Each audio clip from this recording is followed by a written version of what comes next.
What's going on, fellow A-pluses? It's your boy Adam Perez. I'm back once again with a brand new episode review as we're set to go ahead and tackle Agatha All Along, episode number 7. We've got 2 more episodes to go before the finale. Actually, when this video review drops, episode 8 will in fact be dropping that very same day later on that evening. So we got the penultimate episode coming on, and then the season finale just about a week or so away. Kudos, let me just say, to Marvel Studios along with Jacqueline Schaefer, for really putting out like a dark horse gem. I think when this show was first announced, myself and plenty other people were probably like, "Why do we even need this show? Like, how is Agatha getting an entire show all of her own?" But Catherine Hahn certainly proved herself in WandaVision, and she continues to do so in this series, man. Jacqueline Schaefer loves this world, knows this world, and has got me honestly fully invested week to week to week. And this show just continues to get better and better and better. And I'm really glad that it's finding its footing and especially finding its audience. I'm seeing a lot of people really enjoying this show. That certainly is a surprise to me. But when you got quality writing, and you got quality directing, and you got quality performances, and it all comes together, I've said this before and I'll say it again. It don't matter your race. It don't matter your gender of who these characters are. Story, story, story, story. That is the only thing that matters. And I think Agatha All Along is certainly proving that. I'm loving this show. Episode 7. Look, I feel like I come on here every week and I'm like, this is the best episode of the season. But the show really does continue to get better and better. And look, this episode was definitely spearheaded by Pattie Lapone here as Lilia, and she did a remarkable job. Um, I continue to really, Joe Locke continues to really grow on me in here as Billy. And I'm loving Catherine Hahn and really just everybody on the show, to be quite frank with you. There was something that I said either on my last review or a couple of episodes ago in my reviews. I am fascinated by Lilia and all the random things that she's been saying all season. There was a part of me that was thinking to myself, and I think I said this in one of my reviews, like, wouldn't it be cool if they somehow showcase that everything that she's saying.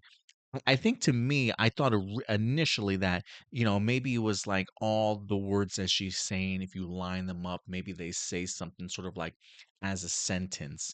But I really love just the thoughtfulness and cleverness, and the brilliance of the idea of having Lilia sort of have these gaps in her life or sort of experiencing her life through time jumps and the things that she means to say are from different points in her life that she's kind of experiencing.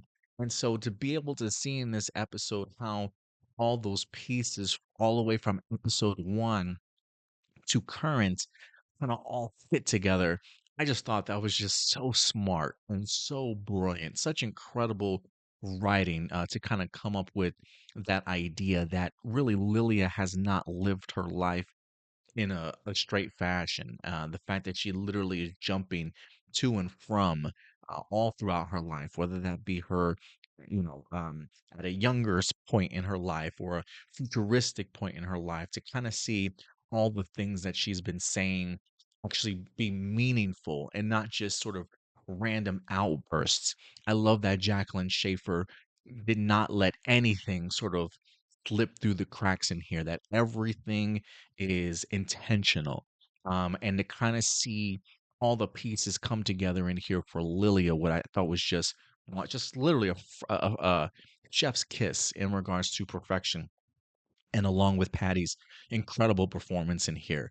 I can easily see why they cast her in this show, why they cast her in this particular role, because she absolutely nailed it for me. I was really bittersweet to kind of see her and her journey in here, but it was one that was earned, and the fact that we get to see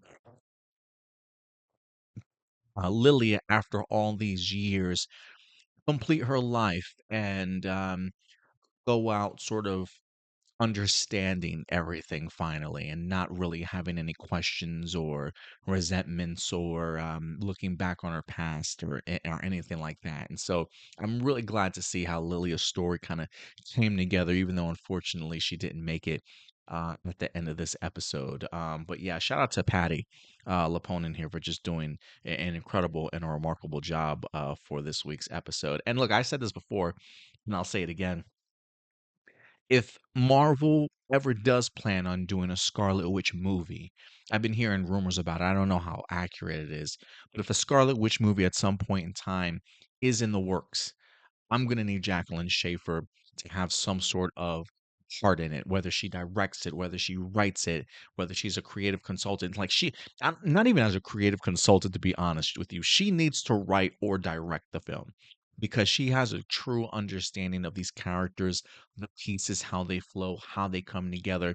And I think she's proven herself to have knocked it out of the park twice already for Marvel Television with WandaVision and now Agatha all along. Just shows that we go into uncertain what they are, but giving them a chance. And Jacqueline Schaefer showing us why we should give her material a chance each and every time. I mean, honestly, right now, my top three favorite MCU shows in no particular order: Loki, WandaVision, and Agatha all along.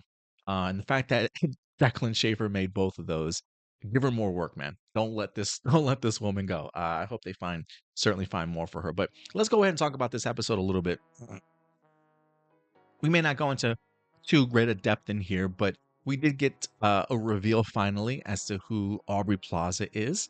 I had been clearly spoiled about who she was thanks to a Funko Pop figure that I wind up seeing online. When I first started out this season, I was hoping she would be somebody like a Morgan Le Fay, but I kind of like the twist of her being Death in here. Even when you go as far back as the Ouija board and stuff, I love that moment when it said, "Who's here with us?"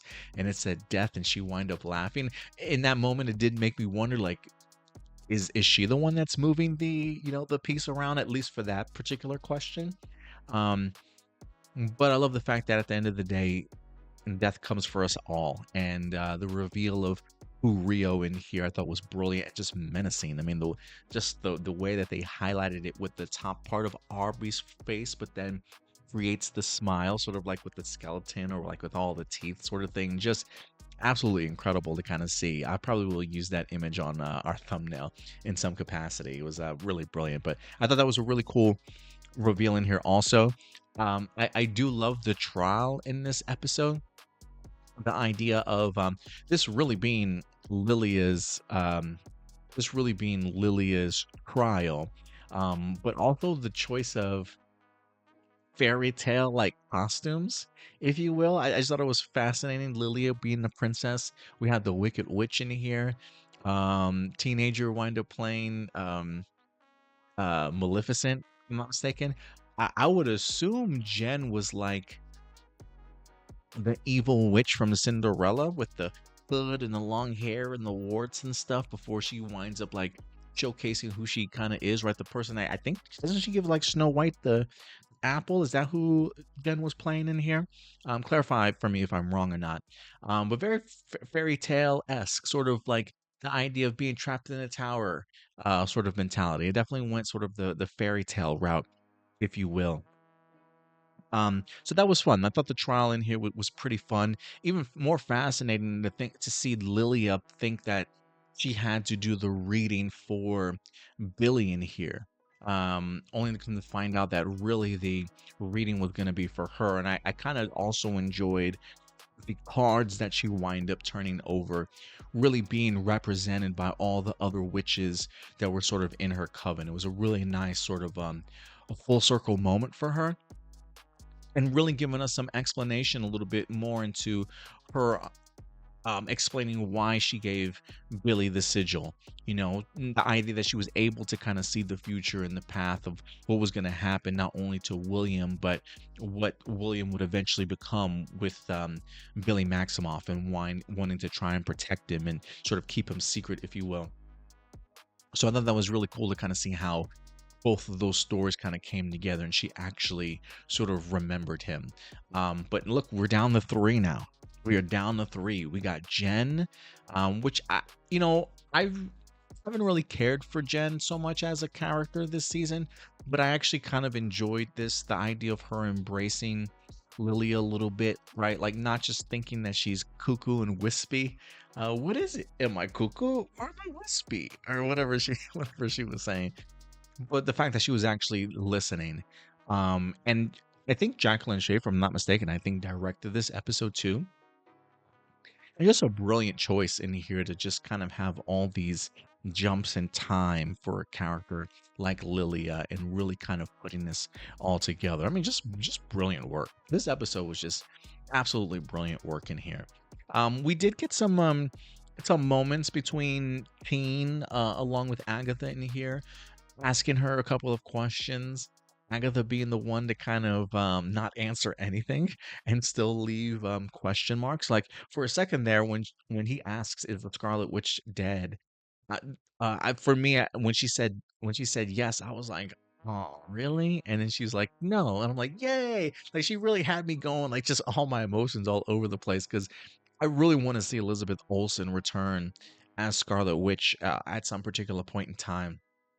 So I definitely hope it certainly happens. And look, I am curious as to who makes it to the end of the Witch's Road, who survives the Witch's Road. There's a part of me that thinks that Jen may not make it out of this season. I'm just glad they didn't kill the black person off first. You know. So I'm glad that she's like one of the finalists to make it to the end. But we'll see how this show winds up ending. I'm really looking forward to the last two episodes here. I have no idea what we're gonna get. It seems as though the seven sins, the deadly sevens, I don't even remember what their names are, being killed off in this episode. I'm perfectly okay with that. I really wasn't impressed with them in regards to compared to what their Marvel comic books counterparts certainly are. I didn't necessarily care for them in this season so much, but other than that, man, incredible episode. Pattie, give this woman an Emmy for her performance. And brilliant writing here by Jacqueline Schaefer. I don't know how the Emmys view shows like Marvel Studios, but this has just been a really well thought out sort of season. And I'm really loving how it's coming together. But guys, two more episodes left. Look, if there's anything in particular that I missed out of this episode, Easter eggs, hints at storyline details that you want to further explore, let me know your thoughts in the comment section box below. But I'll certainly see you guys later on this week with our episode 8 review. But until then, do me a big favor, as always, take care of yourselves, take care of each other, and keep it A+. I'll talk to you guys later. Bye.